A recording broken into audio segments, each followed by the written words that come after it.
सो hello प्यारे बच्चों, welcome back to our series on statistical thermodynamics. आज हम लोग पढ़ने वाले हैं next topic of the unit, that is chemical equilibria and equilibrium constant in terms of partition functions. So are you all ready to study this topic?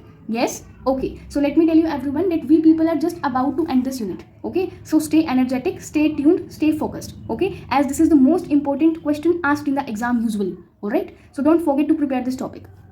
Okay. So let's get started. तो chemical equilibria constant को इन terms of partition function पढ़ने के लिए हम सबसे पहले ये जानते हैं कि आखिर केमिकल इक्विलिब्रिया और पार्टीशन फंक्शन होता क्या है। ठीक है, तो आई नो कि केमिकल इक्विलिब्रिया तो आप लोग क्लास 11th से पढ़ते आ रहे हैं ना, और सबको अच्छे से पता भी होगा कि केमिकल इक्विलिब्रिया क्या होता है, इक्विलिब्रिया कांस्टेंट क्या होता है। और रही बात पार्टीशन फंक्शन की, तो पार्टीशन फंक्शन को तो हम अभी 3-4 वीडियो से पढ़ते ही आ रहे हैं, तो अब तक हमें डिटेल में पता चल ही गया कि पार्टीशन फंक्शन क्या होता है, टाइप्स ऑफ पार्टीशन फंक्शन क्या होते हैं। ठीक है, but still for our convenience of all the students हम लोग क्या करते हैं, इन दोनों टॉपिक्स को एक बार क्विक रिवाइज कर लेते हैं कि भाई जितना इस टॉपिक के लिए पढ़ना जरूरी है, जितनी जानकारी अभी केमिकल इक्विलिब्रिया कांस्टेंट को पार्टीशन फंक्शन की टर्म्स में पढ़ने के लिए चाहिए, जस्ट उतना सा पार्ट हम लोग रिकॉल करते हैं। ठीक है, तो देखो आज हम लोग इस टॉपिक को नंबर ऑफ स्टेप्स में पढ़ने वाले हैं। ओके, तो देखो सबसे पहले हम लोग जानते हैं कि केमिकल इक्विलिब्रिया क्या होता है। तो केमिकल इक्विलिब्रिया को बिल्कुल ईजी लैंग्वेज में समझने के लिए आप लोग क्या करो, एक डेली लाइफ का एग्जाम्पल लेट करो। ठीक है, सपोज आप लोग किसी एक मेले में गए हैं। ठीक है, क्योंकि अब आप लोग देखो, मैं आप लोगों को क्यों इन चीज़ों को, इन टॉपिक्स को डेली लाइफ से बार बार कनेक्ट करती हूँ, क्योंकि जितना मैंने देखा है और जो मुझे लगता है कि हम लोग क्लास बाय क्लास आगे तो मूव करते जा रहे हैं, सेमेस्टर बाय सेमेस्टर आगे तो मूव करते जा रहे हैं, लेकिन हमारी जो बेसिक नॉलेज है, बेसिक कंसेप्ट्स हैं, वो कहीं ना कहीं लैक कर रहे हैं, क्योंकि हम लोगों ने बुक्स को पढ़ना छोड़ दिया है ना। हम लोग इतना सेल्फ स्टडी पर फोकस नहीं करते, हम लोग जस्ट क्या करते हैं, यूट्यूब से वीडियो देखी, जब एग्जाम टाइम आया तो जस्ट वीक बिफोर पढ़ना शुरू किया, और कई बार तो 3-4 दिन पहले ही पढ़ते हैं और पेपर में पास हो जाते हैं ना। तो जितना मैंने ऑब्जर्व किया कि ये कि भाई हमारी जो बेसिक नॉलेज है वो कहीं ना कहीं लैक कर रही है ना, हम लोग इंटरेस्ट नहीं क्रिएट कर पा रहे। कुछ बच्चे तो ऐसे हैं जिनकी पूरी MSc डिग्री हो जाती है केमिस्ट्री ऑनर्स या किसी भी सब्जेक्ट में, उनको अपने सब्जेक्ट का फाउंडेशन बिल्कुल स्ट्रॉन्ग नहीं होता, उनका इंटरेस्ट नहीं बना पाते हैं वो। तो इंटरेस्ट क्यों नहीं क्रिएट होता है? क्योंकि हम लोग टॉपिक को डेली लाइफ से कनेक्ट नहीं करके चलते हैं। अगर हम टॉपिक को डेली लाइफ से कनेक्ट करेंगे तो ऑब्वियसली हमारा स्टडी में मन लगेगा, हम लोग और भी जानने के लिए क्यूरियस होंगे कि अच्छा ऐसा क्यों होता है और ऐसा क्यों नहीं होता। ठीक है, तो इसीलिए मैं चीज़ों को डेली लाइफ से कनेक्ट करके समझा रही हूँ, ताकि आप लोगों को चीज़ें जो है ना वो जीरो से क्लियर हो। कहाँ से? जीरो से। ठीक है, तो देखो अब आप लोग लेट करके चलो कि आप लोग एक मेले में गए हो, और उस मेले में क्या है, 2 टाइप की राइड्स हैं। कितने टाइप की राइड्स हैं? 2 टाइप की। सपोज एक राइड है A और एक राइड है B। ऑलराइट, तो अब ये जो A वाली राइड है और ये जो B वाली राइड है ना, इन दोनों ही राइड पर क्या है, सेम नंबर ऑफ बंदे चढ़ रहे हैं हर एक टाइम पे। ठीक है, सपोज इस A वाली राइड पे ऐसे 10 बंदे हैं जो इस लाइन में लगे हुए हैं इस राइड का मजा लेने के लिए। ठीक है, तो बिल्कुल वैसे ही यहाँ पर भी 10 ही बंदे खड़े हुए हैं इस राइड का मजा लेने के लिए। जैसे जैसे ये एक बंदा आगे जाता है, वैसे वैसे एक और बंदा जुड़ जाता है। बिल्कुल वैसे ही यहाँ जैसे जैसे एक बंदा आगे जाता है, वैसे वैसे एक बंदा जुड़ जाता है। ठीक है, मतलब नंबर ऑफ पर्सन्स दोनों ही झूलों पर हमें क्या देखने को मिल रहे हैं, सेम देखने को मिल रहे हैं at each and every time. तो इसी ही कंडीशन को तो हम कहते हैं इक्विलिब्रियम। ठीक है, तो यहाँ पे इस वाली कंडीशन को मैं क्या कहूँगी, कि जो मेला है वो क्या है, मेला इक्विलिब्रियम पर है। ठीक है, ये क्या है, मेले का इक्विलिब्रियम अटेन हो गया। मतलब क्या है कि भाई सिचुएशन क्या है, बैलेंस्ड है। इक्विलिब्रियम का मतलब क्या है कि बैलेंस है सिचुएशन, कि जितने बंदे यहाँ ये वाला झूला झूल रहे हैं उतने ही बंदे ये वाला झूला झूल रहे हैं एट द सेम टाइम, कोई चेंज नहीं है। ठीक है, तो it means each and everything is balanced, each and everything is on equilibrium, जिसको कहेंगे हम लोग मेले का इक्विलिब्रियम। तो बिल्कुल ऐसे ही केमिस्ट्री की लैंग्वेज में होता है। देखो केमिस्ट्री की लैंग्वेज में आप लोग सपोज करके चलो कि ये एक रिएक्शन है। ठीक है, और इसमें इस इक्वेशन में ये केमिकल इक्वेशन है, और देखो इस केमिकल इक्वेशन में क्या शो किया हुआ है कि इक्विलिब्रियम का साइन है ना, ये होता है इक्विलिब्रियम का साइन। तो ये हमें क्या शो कर रहा है कि भाई जितना A और B, C और D बना रहे हैं, उसी टाइम पे C और D वापस A और B बना दे रहे हैं। अरे बात समझ, मतलब जैसे ही A और B C और D का फॉर्मेशन कर रहे हैं, वैसे ही C और B वापस से A और B बना रहे हैं। तो मतलब जितना C और D बन रहा है उतना ही A और B बन रहा है। राइट, तो मतलब सिचुएशन क्या है, बैलेंस्ड है। तो इसको यहाँ बोल देते हैं हम लोग कि भाई this chemical reaction is in equilibrium.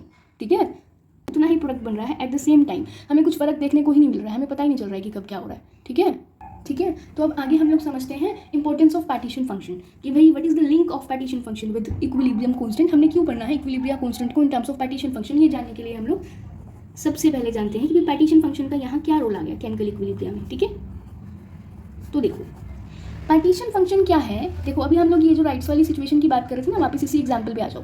ठीक है, अब देखो ये 2 अलग अलग राइड्स हैं। राइट, तो हर एक झूले की अपनी एक मज़ेदारी होगी, अपनी एक अट्रैक्शन होगी, है ना। मतलब हो सकता है कि ये वाला झूला ज़्यादा मज़ेदार हो, या हो सकता है कि ये वाला झूला ज़्यादा मज़ेदार हो, इस पर ज़्यादा मज़ा आता हो झूलने में, है ना। तो ये पर्सन टू पर्सन इंटरेस्ट तो क्या कर सकता है, वेरी कर सकता है। अरे यस और नो, है ना। तो अब झूले की अपनी अपनी अट्रैक्शन है, तो जिस झूले की जितनी ज़्यादा अट्रैक्शन होगी, यानी कि जो झूला ज़्यादा मज़ेदार होगा, लोग कहाँ पे होंगे ज़्यादा, उसी झूले पे होंगे तो ज़्यादा मज़ेदार होगा, और जो कम मज़ेदार होगा उस पर लोग कम देखने को मिलेंगे, राइट। तो अब ये जो मज़ेदारी है ना इस झूले की, उसको रिप्रेजेंट किया जाता है पार्टीशन फंक्शन से, यानी कि अट्रैक्शन ऑफ दिस राइड। आ रही है बात समझ। और अगर मैं केमिस्ट्री की भाषा में कहूँ तो पार्टीशन फंक्शन को मैं क्या कह सकती हूँ कि attraction of the molecules, attraction of the molecules क्या कहलाएगा, पार्टीशन फंक्शन। तो जितनी मॉलिक्यूल की अट्रैक्शन ज़्यादा, जितनी मॉलिक्यूल की अट्रैक्शन ज़्यादा उतना ही मॉलिक्यूल पॉपुलेटेड ज़्यादा।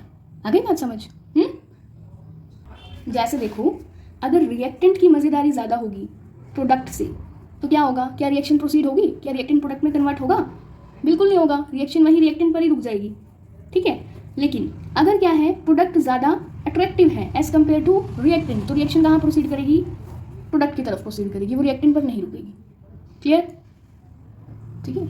सो now let's know about equilibrium constant, और you can say equilibrium constant. Notebook visible है, ओके।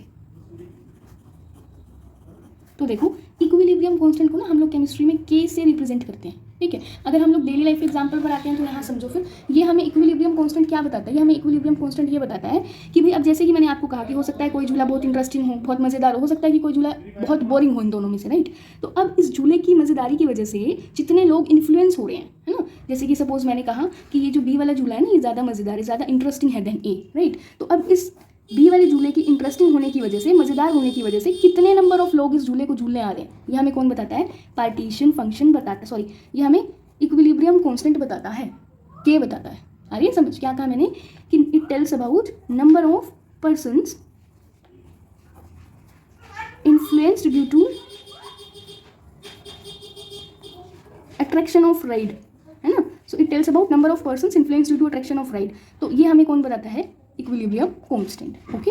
तो अब अगर बात करते हैं केमिस्ट्री की लैंग्वेज में, तो यहाँ समझो ये इक्विलिब्रियम कांस्टेंट हमें ये बताता है कि आखिर नंबर ऑफ प्रोडक्ट के मॉलिक्यूल्स कितने हैं और नंबर ऑफ रिएक्टेंट के मॉलिक्यूल्स कितने हैं एट अ पर्टिकुलर टाइम।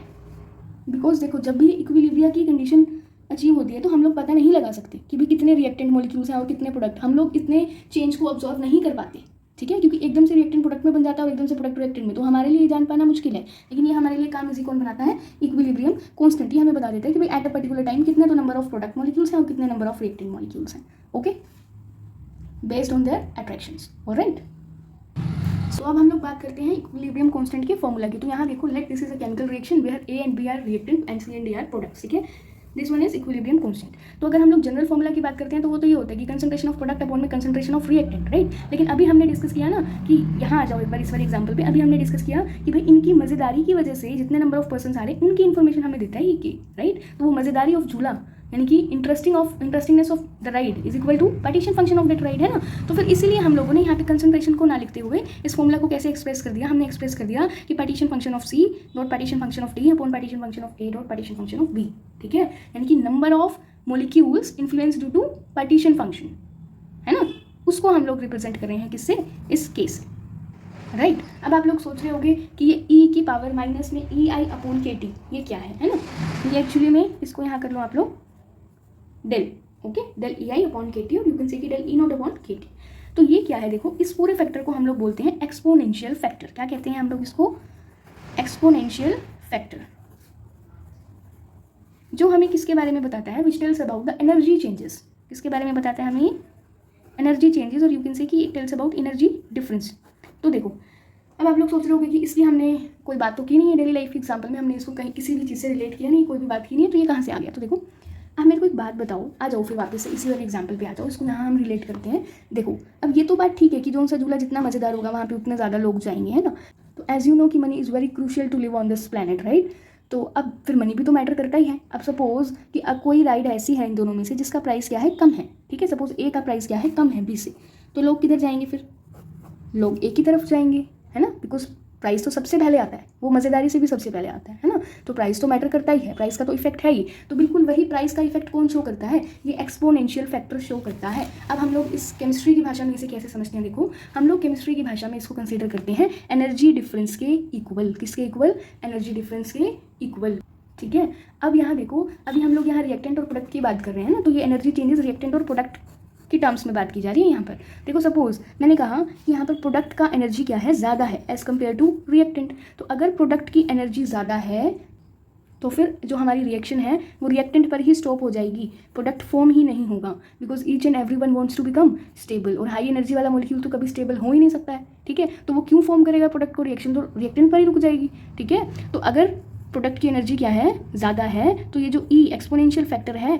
इसकी वैल्यू क्या होगी, कम होगी, जिसकी वजह से रिएक्शन कहाँ रुक जाएगी, रिएक्टेंट पर रुक जाएगी, प्रोडक्ट फॉर्म होगा ही नहीं, ठीक है। लेकिन अगर मैं क्या कहूँ, अगर मैं ये कहूँ कि रिएक्टेंट की एनर्जी ज़्यादा है प्रोडक्ट से, तो क्या होगा, फिर बिल्कुल प्रोडक्ट फॉर्म होगा, ठीक है, क्योंकि अब रिएक्टेंट से प्रोडक्ट बनने पर क्या होगा, एनर्जी लो हो जाएगी और जो भी मॉलिक्यूल है वो क्या हो जाएगा, स्टेबल हो जाएगा, ठीक है, स्टेबिलिटी मिल जाएगी। तो इस केस में एक्सपोनेंशियल की वैल्यू क्या होगी, ज़्यादा होगी। आई एम सॉरी, मैंने यहाँ पे एक्सपोनेंशियल की वैल्यूज़ गलत बता दी, उल्टी बता दी मैंने। यहाँ देखो, जब क्या है, प्रोडक्ट की एनर्जी ज़्यादा है, इसको मान के चलो कि जब सपोज कोई एक राइड है पी, उसका प्राइस क्या है, ज़्यादा है, प्राइस ज़्यादा है तो नंबर ऑफ पर्सन्स क्या होंगे, कम होंगे, यानी कि रिएक्शन रिएक्टेंट पे स्टॉप हो जाएगी, प्रोडक्ट फॉर्म होने के चांसेस कम है। तो यहाँ पे एक्सपोनेंशियल की वैल्यू, एक्सपोनेंशियल फैक्टर की वैल्यू क्या है, ज़्यादा है, ठीक है। लेकिन जब बात हो रही है कि प्रोडक्ट क्या है, प्रोडक्ट की एनर्जी कम है as compare to reactant, price कम है, तो लोग क्या आएंगे, ज़्यादा आएंगे, तो एक्सपोनेंशियल की वैल्यू कम होगी, ठीक है। तो ये नंबर ऑफ पर्सन्स की क्या होता है, अपोजिट होता है, इसको ऐसे ध्यान रखना, ठीक है, क्योंकि यहाँ पे देखो क्या है, नेगेटिव का साइन है ना, ऐसा इसीलिए, ओके, ठीक है। अब बिल्कुल इसको शॉर्ट में समझते हैं कि पार्टीशन फंक्शन तो क्या करता है, पार्टीशन फंक्शन मॉलिक्यूल की माइक्रोस्कोपिक बिहेवियर को बताता है, ठीक है। Where is equilibrium constant that is K, वो हमें क्या बताता है, वो मॉलिक्यूल के मैक्रोस्कोपिक बैलेंस को बताता है, क्लियर, ठीक है।